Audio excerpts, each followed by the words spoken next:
Europe 1, Sébastien Krebs. Et à 6h22, dans la matinale d'Europe 1, c'est l'heure de la chronique littéraire de l'été avec Stéphane Place. Oui, Stéphane Place qui nous emmène chaque matin dans les rayons de la librairie Mola à Bordeaux, première librairie indépendante de France, avec ses experts qui nous proposent leur lecture de l'été. Ce matin, voici un livre qui est un monument de la littérature américaine. Mais leurs yeux dardaient sur Dieu, publié chez Zulma Éditions. Stéphane Place. C'est un récit à découvrir aujourd'hui en français, mais qui est aux États-Unis depuis bien longtemps, un roman culte paru en 1937, emblématique de la littérature afro-américaine sous la plume de Zora Neale Hurston, à laquelle on doit donc « Mais leurs yeux dardaient sur Dieu ». Le titre n'est certes pas simple à retenir, mais la puissance de cette histoire procure un immense plaisir de lecture, dans les pas d'une jeune fille en quête d'identité, d'émancipation. C'est riche, c'est drôle, c'est envoûtant et c'est le coup de cœur de Natasha Joko, libraire chez Mola. On est dans les années 30, c'est l'histoire d'une femme noire aux États-Unis, donc il y a double domination, ségrégation plus domination masculine et en fait malgré ça, elle va faire de sa vie ce qu'elle entend. Une jeune femme qui s'appelle Jenny, qui a une quinzaine d'années.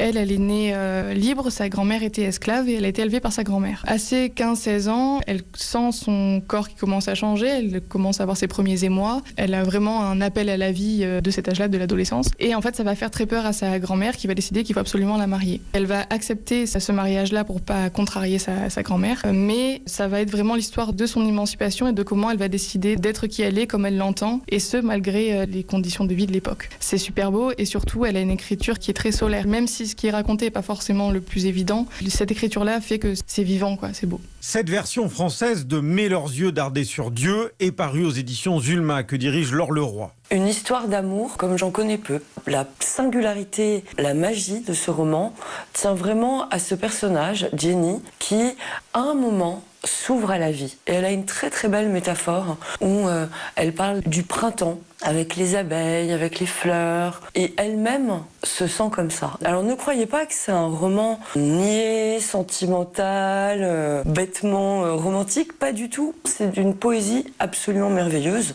mais c'est surtout un personnage auquel on devient tout de suite attaché. Et cette Jenny, elle est à la fois très simple et très complexe. Alors je répète le titre qui est un peu compliqué, mais leurs yeux dardaient sur Dieu.